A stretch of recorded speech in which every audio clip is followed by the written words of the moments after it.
we was moving and they were running a lot of gap scheme. It was like deja vu all over again, just like when we played Washington. I mean, it was the same. I mean, when we turn on that tape, it's gonna be guys misfit. I'm sure. Not one time we got to watch the tape, but I don't think they ran really do-over or nothing like that.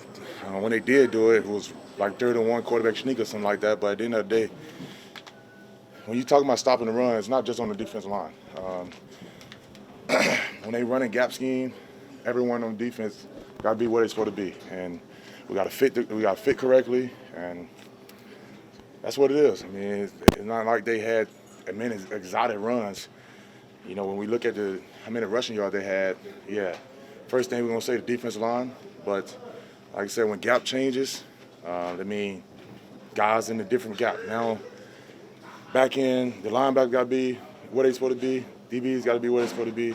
It take all 11 to stop the run. So, I think at the end of the day, I think we misfit a lot of their runs.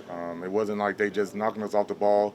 There was a lot of freaking gap scheme, and quite frankly, they had 3 big explosive runs. That's why it looked like he did. I think Jonathan Taylor at one point had like 7 rushes for like 112, and that 2 big explosive run he had. So at the end of the day, we got to know what the team is doing. We have to adjust. We got to know where to be at and have to be there, especially in a situation like that where we knew they were going to run the ball. We knew their quarterback was going to run the ball. We got to be able to be where we're supposed to be. Do y'all have problems sometimes when you're facing a team that's got a running quarterback? That's what happened in Washington. That's what happened today with like I said, zone read quarterbacks. Guys got to be where they're supposed to be. Guys got to be where they're supposed to be. Got to be able to be ready to. I mean, ball bounce. We gotta watch the tape. We gotta watch the tape, and I'm sure, like I said, tomorrow. I mean, whenever we come Tuesday, when we watch the tape as a group, we gotta just see what really went wrong. Like I said, it wasn't like they was knocking us off the ball, and it was I think like 3 or 4 explosive runs, and like I said, the type of run they was running, like I said, it was the same thing as Washington. I mean, of course, I had some of the quarterback runs, but it was a lot of gap schemes. Even on the quarterback run, it was everybody pulling, and so now it's like now they're getting the ball on the edges. So we just gotta see what went wrong, and like I said, at the end of the day, it take 11 to stop the run. They were moving the ball pretty well in the first half. We had some 3 and outs, and they were scoring, and then just got a little way. But we came back a little bit. So.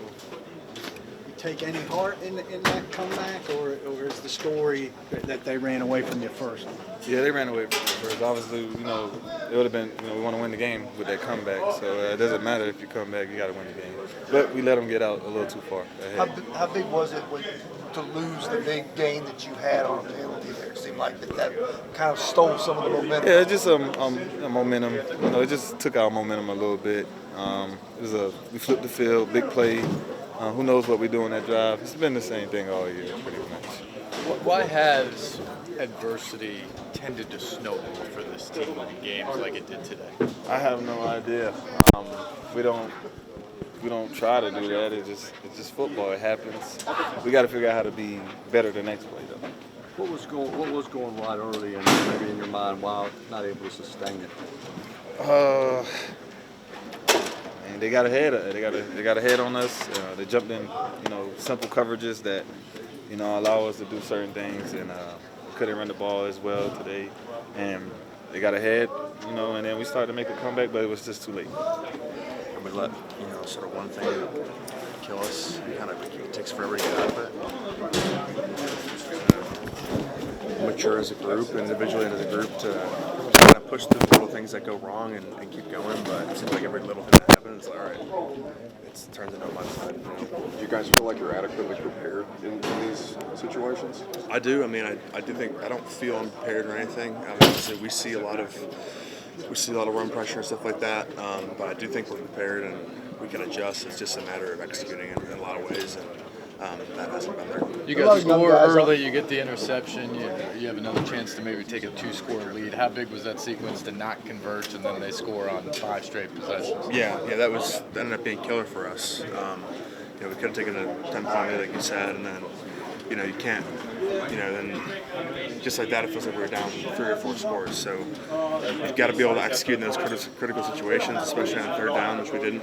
Yeah, I mean, that's, like I said, it's like one little thing and it kills us.